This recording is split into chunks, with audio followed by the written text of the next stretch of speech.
Revista Venevisión, líder en opinión, por tu canal independiente, Venevisión.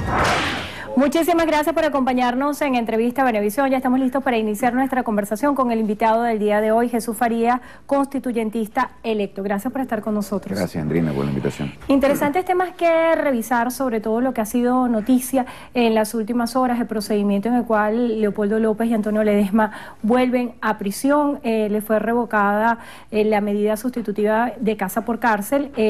El abogado de Leopoldo López ya se pronunció y dijo que no se hizo a través de procedimientos regulares. ¿Qué opinión le merece esto? No, está absolutamente ajustada a derecho. Ellos son beneficiarios, tienen ese beneficio de casa por cárcel con la condición que conocía todo el país de no presentarse como actores políticos y mucho menos atentando en contra de la paz del país. La violentaron de la manera más grotesca, de la manera más descarada y por supuesto hay que aplicar las leyes. El país, el gobierno nacional tiene la mejor voluntad de impulsar y abrir los espacios para el diálogo.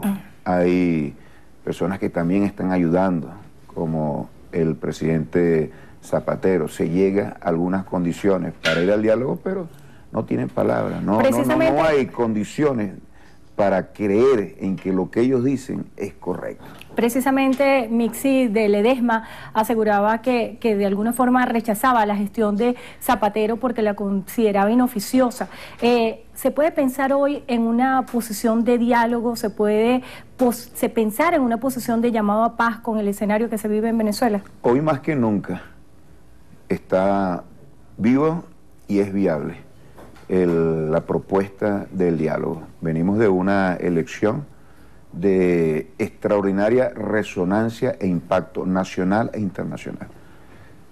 8 millones de personas, más de 8 millones de personas se pronunciaron a favor de la propuesta del presidente Nicolás Maduro, que no es sencillamente establecer un órgano que se define como Asamblea Nacional Constituyente, sino que tenía un conjunto de planteamientos. El principal era la paz.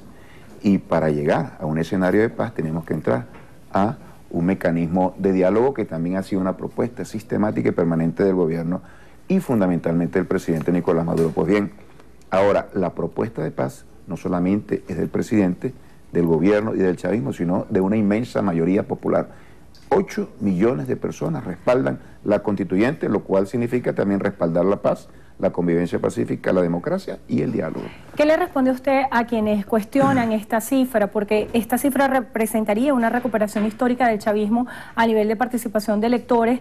Muchos consideran esta cifra como una cifra maquillada, una cifra irreal, y sobre todo representantes de la MUD que daban una participación de cerca de 2 millones de electores en este proceso de Asamblea Nacional Constituyente. ¿Cómo verificar o cómo demostrar al mundo que esta cifra es real? Mira, aquí hay varias cosas que decir. En primer lugar, aquellos que el pasado, hace 2 semanas, escenificaron un fraude espantoso, donde llamaron a un plebiscito y quemaron las pruebas de una participación muy inferior a la que se registró posteriormente, no tienen autoridad moral para acusarnos a nosotros, ni siquiera darnos una elección de democracia y de elecciones transparentes, número 1. Número 2, el que no cree y no confía en el Consejo Nacional Electoral, bueno, no puede participar en un proceso electoral que esté organizado por el CNE. No puede ser que el CNE sea bueno cuando ellos ganen, como siempre hemos nosotros denunciado, y malo cuando no ganen.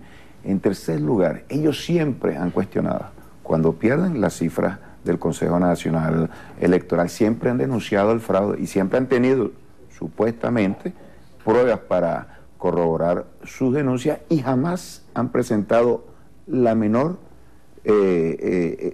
elemento que pueda poner en tela de juicio ese resultado. Y en cuarto lugar, mira, hay evidencia más que verificable de la inmensa, gigantesca movilización que se dio en ese proceso electoral. Yo estuve en Caracas, los centros electorales estuvieron abarrotados, realmente fue algo gigantesco lo que nosotros vivimos, y el que tenga alguna duda, a diferencia, en contraste abierto de lo que ocurrió con la oposición, con su proceso profundamente fraudulento, puede verificar que aquí participaron más de 8 millones de electores. ¿Qué significan esos 8 millones de electores? Un renacimiento del chavismo, un fortalecimiento extraordinario histórico de las fuerzas del chavismo, una gran victoria, yo diría la primera gran victoria histórica del presidente Nicolás Maduro, que manejó con mucho acierto esta estrategia para consolidar la paz, para consolidar las grandes conquistas de la Revolución Bolivariana y sobre todo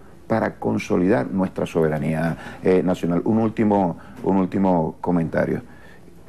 Pidieron elecciones, tuvieron elecciones, pusieron en tela de juicio la fortaleza del chavismo. Aquí está la fortaleza del chavismo. Se puede preguntar a la gente, ¿por qué movilizamos? ¿Cómo estuvimos nosotros en capacidad de movilizar tantas personas bajo la agresión imperial más descarada, el propósito de interferir en los asuntos internos de nuestro país por parte del gobierno de Trump para intimidar al pueblo venezolano? Una guerra económica bestial que se expresa en una colosal especulación que afecta gravemente a la población venezolana, un mecanismo de terror psicológico y material a través de la política de oposición, ¿verdad?, que afecta gravemente derechos humanos y el libre tránsito y la vida de los propios venezolanos. ¿Cómo logramos nosotros movilizar a tanta gente? Yo te voy a dar la respuesta. Hay un movimiento que es el chavismo, un profundo arraigue popular que se desplegó con muchísima fuerza, y hay un pueblo que moralmente y políticamente es irreductible, que no teme absolutamente a ninguna agresión y a ninguna amenaza, y que por la vía de la paz nosotros vamos a poder imponer los mecanismos democráticos para que el país pueda avanzar. ¿Cómo asimilar desde el punto de vista moral este proceso de Asamblea Nacional Constituyente con el repudio de más de 15 países a esta iniciativa de Asamblea Nacional Constituyente y el rechazo de dos poderes públicos como lo es la Asamblea Nacional y el Ministerio Público? Bueno, la Asamblea Nacional está en desacato. En papel es un poder público, pero de hecho no lo es. Ellos tienen en sus manos las posibilidades para restablecer la normalidad en su seno y no lo han querido hacer. Y no lo han querido hacer precisamente porque ellos no están interesados en una vía democrática para atender este problema. Quien dirige la oposición es el ala más radical y violenta. Nosotros esperamos que esta enorme victoria de la paz, del chavismo en nuestro país, ayude, contribuya a que el sector democrático de la oposición se deslastre un poco del tutelaje que le ha impuesto el grupo más violento y, bueno, pueda desechar el chantaje al cual han sido ellos sometidos. Esto por una parte. Por otra parte, hay países que rechazan y niegan la realidad de la política venezolana. Nosotros no estamos sometidos a ningún tipo de orden, de instrucción y de tutelaje. De ningún país, ni siquiera el más poderoso. Ellos se creen un gran imperio y seguramente Donald Trump se cree el gran emperador. Pero mira, este es un pueblo de libertadores. Y Chávez, si uno de los mayores logros de esta revolución ha sido precisamente arraigar el espíritu patriótico de nuestro pueblo. Es absolutamente condenable.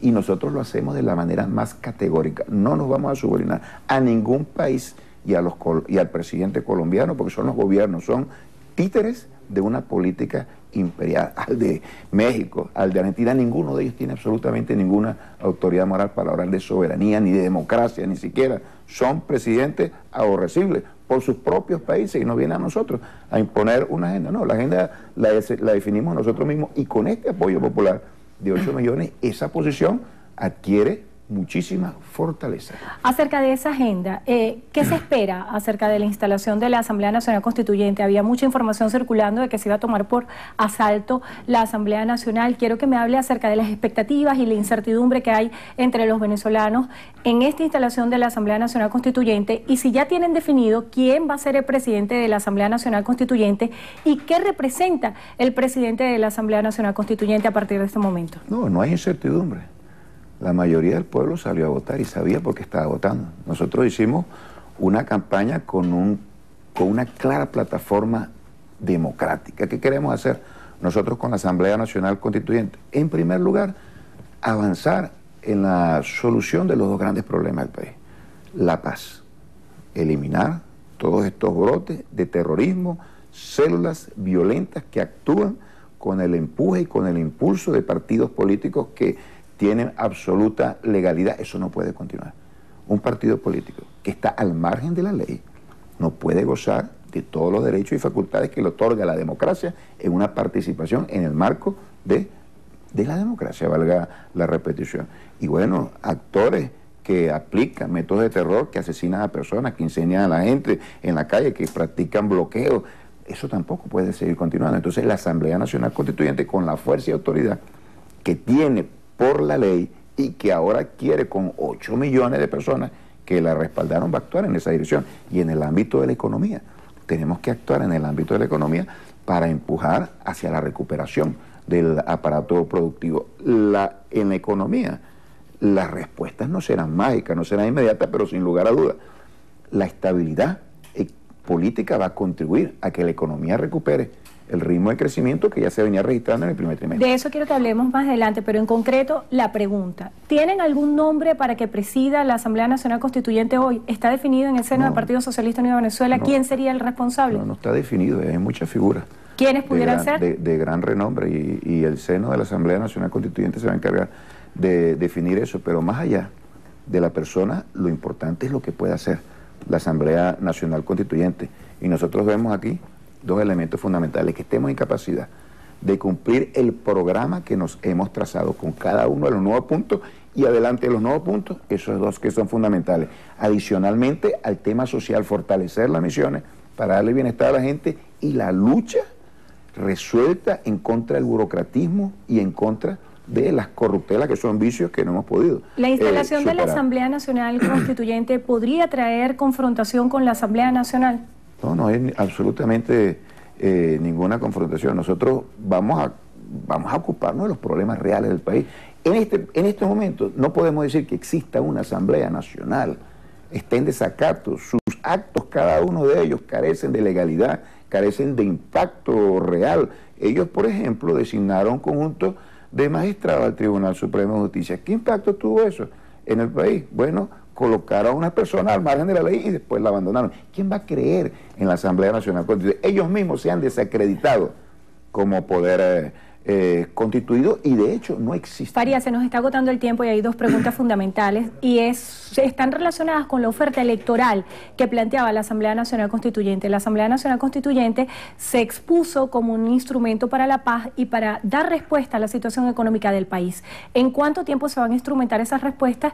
Y ya el gobierno, con este escenario, tendría absoluta responsabilidad del destino del país. ¿Cómo instrumentarlo? No, bueno, la Asamblea Nacional Constituyente tendrá sus mecanismos, que puede desarrollar actos, decretos y leyes de carácter constituyente, y nosotros lo vamos a hacer. Pero ahora, adicionalmente a ese programa que nosotros no habíamos establecido, la Asamblea Nacional Constituyente tiene la enorme tarea de defender la soberanía del país, pero de la manera más abierta, directa, tangible, que la gente lo sienta, y la soberanía del país se está viendo afectada. Los Estados Unidos le han declarado la guerra y han sancionado de la manera más vergonzosa y de la manera más arbitraria al presidente Nicolás Maduro. Y nosotros vamos a defender al presidente Nicolás Maduro, al gobierno, a la revolución. En función del tiempo, ¿cuánto tiempo debería tomar para que los venezolanos sientan respuestas por parte de la Asamblea Nacional Constituyente?